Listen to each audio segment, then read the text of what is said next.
Hello my freaky darlings. Welcome back to my shack. I hope you guys had a rocking New Year and that you partied yourself into a complete and total stupor and are now ready to continue with the New Year. So, today I'm going to carry on with Shadows.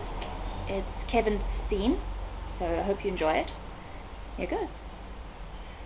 Kevin watched as Sarah's chest rose and fell with her every breath. He had places to go and another girl to do. He checked his watch and swore under his breath when he realized that he would be late. Switching his phone back on, he checked for messages. She hadn't called. Sarah was the one who called. Denise never did.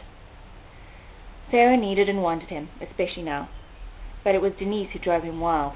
She didn't care if he called her or not. It made her even sexier.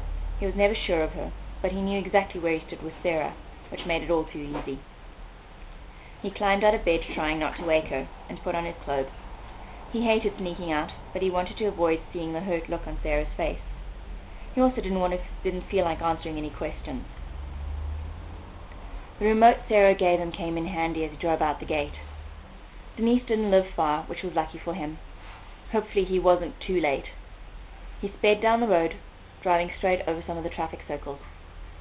Denise's complex was on a corner in Rugby Street. It only took him 5 minutes to get there. There were advantages to seeing two girls who lived so close to each other. There were also disadvantages, but the pros outweighed the cons.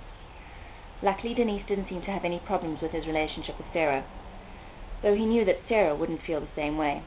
She had told him once when he had suggested a threesome that she didn't share her toys. That had put an end to his idea of having both Sarah and Denise in the same bed together. It would have been extremely cool, but maybe it could still happen if he played his cards right. He pushed the button on the complex intercom for Denise's place and waited. It was a few minutes past 2 in the morning. A man's voice answered, which was a surprise. He hadn't been expecting that. There was a bit of a commotion. It sounded like two people kissing, and then he heard Denise telling someone to go back to bed and wait. "Hello?" Denise sounded husky. "Hey you, I'm sorry I'm late." "Late?" She sounded confused. "We had plans." "Yeah?" It was now Kevin's turn to sound confused. "I said I'd come by after I'd ditched Sarah." "Oh?" There was a pause, some more commotion, and then Denise giggled. "Well, I made other plans." "Oh. Good night."